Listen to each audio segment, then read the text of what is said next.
Alhamdulillahilladzi an'ama 'alaina bi ni'matil imani wal islam wa hadana ila sabilir rusydi wal qiyam. Ashhadu an la ilaha illallah wahdahu la syarika lah, mukawwinul akwani wal 'alam. Wa ashhadu anna Muhammadan 'abduhu wa rasuluh, khairul bashari wal anam. Allahumma salli wa sallim wa barik ala hadzal nabiyil karim wa ala alihi wa ashabihi wat tabi'in wa tabi'it tabi'in wa man tabi'ahum ila yaumiddin. Qala Allah ta'ala fi kitabihil karim, a'udzu billahi minasy syaithanir rajim.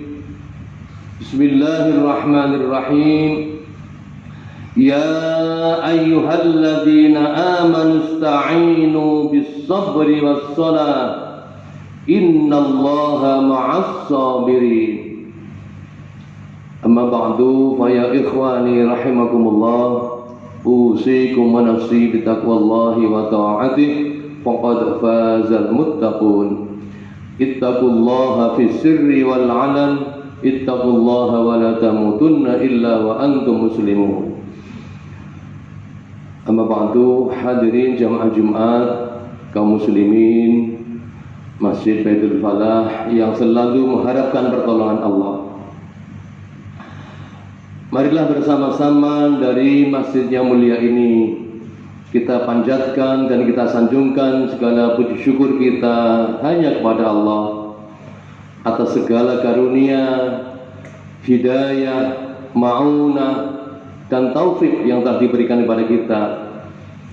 Dan yang paling besar dari semua itu adalah nikmat iman dan Islam yang menjadi pegangan hidup kita, yang menjadi ikatan hati kita, dan yang menjadi teman kita yang hakiki, satu-satunya teman kita yang hakiki yang akan menyertai kita sejak di dunia ini sampai nanti di liang lahat dan sampai nanti di hari akhir. Hakikat teman kita yang hakiki adalah hanya satu, iman dan Islam kita. Mudah-mudahan semua yang Allah berikan pada kita, kesehatan yang diberikan pada kita, umur yang diberikan pada kita, ilmu, rezeki, keluarga, mudah-mudahan semuanya diberi berkah dan berkah oleh Allah, dan kelak ketika kita kembali kepadanya dalam keadaan husnul khatimah. Amin amin ya rabbal alamin.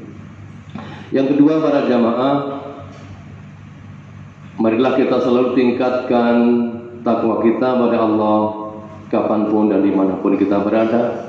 Lebih-lebih lagi di saat-saat yang masih seperti ini, kita masih dalam keadaan mengalami ujian dan cobaan dari Allah. Mudah-mudahan kita tetap waspada dan waspada, tetap menjaga apa yang harus kita lakukan dan meninggalkan apa yang harus kita tinggalkan. Mudah-mudahan Allah selalu membimbing kita ke jalan yang lurus. Amin amin ya rabbal alamin. Jamaah Jumat kaum muslimin rahimakumullah, sesuai dengan tema khutbah ini adalah minta pertolongan kepada Allah dengan salat dan sabar. Sumber pengambilan surat Al-Baqarah ayat 153 yang tadi di awal khutbah sudah kita baca. A'udzu billahi minasyaitonir rajim. Bismillahirrahmanirrahim. Ya ayyuhalladzina amanu ista'inu bis-sabri was-salah, innallaha ma'as sabirin. Wahai orang-orang yang beriman, mintalah pertolongan hanya kepada Allah dengan sabar dan salat. Sesungguhnya Allah bersama orang-orang yang sabar. Para jamaah, ayat ini diawali oleh satu ayat sebelumnya, yaitu fazkuruni azkurkum washkuruli wala takfurun. Wahai orang-orang yang beriman, ingatlah kamu semua kepadaku, pasti aku akan ingat kepadamu. dan bersyukurlah kamu kepadaku, dan janganlah kamu mengkufuri nikmatku padamu. Para jamaah, ayat ini amat relevan kalau kita renungkan dan kita hayati dalam kehidupan kita dalam suasana yang masih seperti ini. Meskipun pemerintah sudah mulai memberlakukan tatanan normal baru atau disebut dengan new normal, tapi normalnya tidak seperti normalnya dulu sebelum ada pandemi Covid. Artinya apa? Kita tetap dalam suasana yang harus benar-benar pandai mengontrol diri, baik hidup sebagai pribadi, hidup sebagai warga masyarakat, dan keluarga kita semua. Ikhwani rahimakumullah, dalam suasana seperti ini seharusnya kita semakin banyak merenung dan mengingat pada Allah, semakin mendekat kepada Allah, dan semakin menjauhi larangan-larangan Allah. Para jamaah, mengapa sholat dan sabar oleh Allah di ayat tadi dijadikan sebagai sarana minta tolong pada Allah?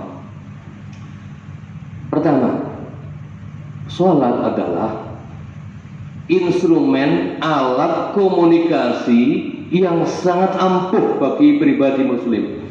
Tidak ada makom, tidak ada momen yang paling dekat jarak antara hamba dengan Khalik kecuali kita dalam waktu sholat.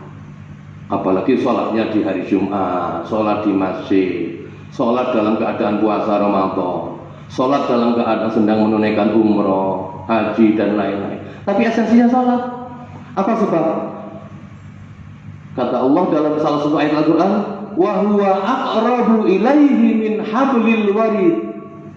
Kedekatan kita kepada Allah itu sebenarnya lebih dekat daripada kedua orang leher kita. Dia, Allah, lebih dekat kepada kita daripada dua orang leher kita. Dan itu akan terjadi saat-saat momen kita melakukan ibadah sholat. Justru itulah para jamaah, maka mengapa sholat dianggap mi'rajnya. Nah ini, Nabi mengatakan mi'rajnya orang muslim. Kalau Isra Mi'raj hanya Nabi, Isra Mi'raj dalam arti peristiwa hanya Nabi yang mengalami. Tapi Mi'raj secara hakiki, hakikat, karena ketika Isra Mi'raj Nabi langsung ketemu Allah Subhanahu wa taala di Sidratil Muntaha. Nah, umatnya kita semua bisa mengikuti Mi'raj, mendekati Allah dengan cara sholat. Apalagi sholat dilakukan di saat malam hari, di saat orang pada tidur. Sungguh potensi yang amat potensial, momen yang amat potensial untuk meminta segala bentuk pertolongan. Ini sholat. Yang kedua, disabri, dengan kesabaran. Sabar dalam pengertian bahasa adalah menahan. Al-imsak, as-sabr itu mengendalikan diri. Al-imsak. Para jamaah, sabar dalam arti produktif. Kalau kita memaknai sabar itu biasanya sabar yang dimaknai secara umum, yaitu diam, pasrah, tidak ada usaha, menyerahkan sudah sepenuhnya. Tapi sabar dalam arti produktif seperti penjelasan para ulama, misalnya Imam Ghazali dalam kitab Ihya itu, as-sabru salah satu. Sabar itu ada 3 dimensi. Yang pertama, as-sabru 'indal musibah. Sabar ketika menghadapi ujian. Itu yang paling banyak kita pakai ini. Ketika ada ujian kita sabar. Yang kedua, as-sabru fit ta'ah. Sabar tetap konsisten melakukan perintah. Ini yang tidak banyak dimaknai orang. Yang ketiga, as-sabru 'anil maksiyah. Sabar konsisten sadar dalam meninggalkan larangan. Nah, ini hakikat sabar menurut Imam Al-Ghazali. Mari kita coba urai sedikit lagi. Sabar yang pertama adalah as-sabru 'indal musibah.